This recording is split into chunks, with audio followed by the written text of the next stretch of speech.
I'll recognize Representative Kelly for her 5 minutes of questioning. Thank you, Mr. Chair and Ranking Member Matsui, for holding this morning's hearing, and thank you to all of our witnesses for participating. The recent flooding in Illinois' 2nd Congressional District, which I represent, which is Chicago, the suburbs, and central Illinois, has once again underscored how crucial it is for constituents to have reliable and timely access to public safety alerts during natural disasters. When cellular networks fail, as we have seen during major emergencies, alternative communication pathways become a lifeline for communities, ensuring that all emergency systems, including 911 telecommunicators and public safety broadcast networks such as FirstNet, are fully modernized, resilient, and properly funded, is essential to protecting lives and property. Mr. Newton, as an emergency management director with decades of experience responding to major disasters, you have firsthand knowledge of how critical reliable communication systems are for an effective emergency response.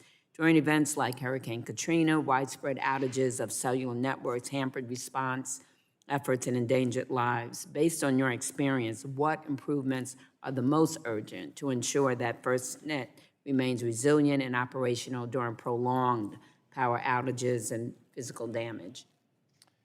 Thank you for that question. I echo what I mentioned before. I believe hardening of certain facilities, trying to prevent a single point of failure anywhere in the network. I think sustained funding to not only maintain the network but expand the network. I think the other challenge that we continue to face is coverage in rural areas. And making sure that we continue to expand in those areas as well. Thank you. As you've heard, we've all heard that Chicago might get a visit from the National Guard.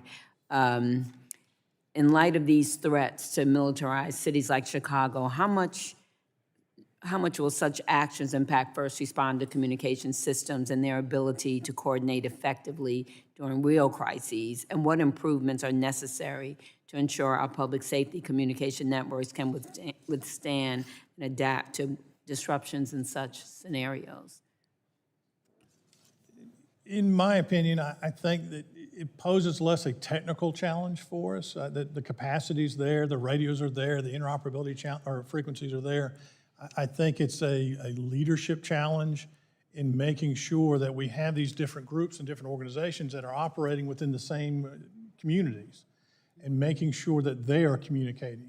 I think the most dangerous thing that we would have would be two different organizations that are not communicating and create some encounter there. I think that would be my biggest concern is that regardless of the operations that are occurring, are we talking? Mm-hmm. The Next Generation 911 Act is crucial for modernizing emergency communications to handle today's data-driven demands, yet many communities face barriers to its full deployment. Is it Fonts? Thank you. That is true. How would securing full funding for the Next Generation 911 system improve the ability of emergency services to receive and utilize critical data, including text, photos, videos, during emergency calls? Thank you for the question. And it's a simple question, but it's very complicated. The simple answer is funding. And funding is essential. There's no question about it. Communities, tribal lands, rural areas may have challenges maintaining both the legacy system while they're transitioning to a Next Generation 911 system at cost.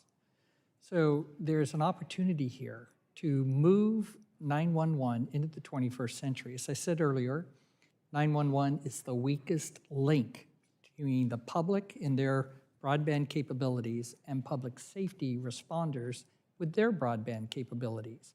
911, if in a Next Generation 911 environment were to actually happen, the information-rich associations with those calls coming in will benefit the public, will benefit the ability of the field responders to respond appropriately for the emergency registered. Funding is the key issue. Thank you so much, and it is an issue. Even though I have the city of Chicago, I have 4,500 farms in my district too, in central Illinois, very rural areas, so it's so very important. Thank you, and I yield back.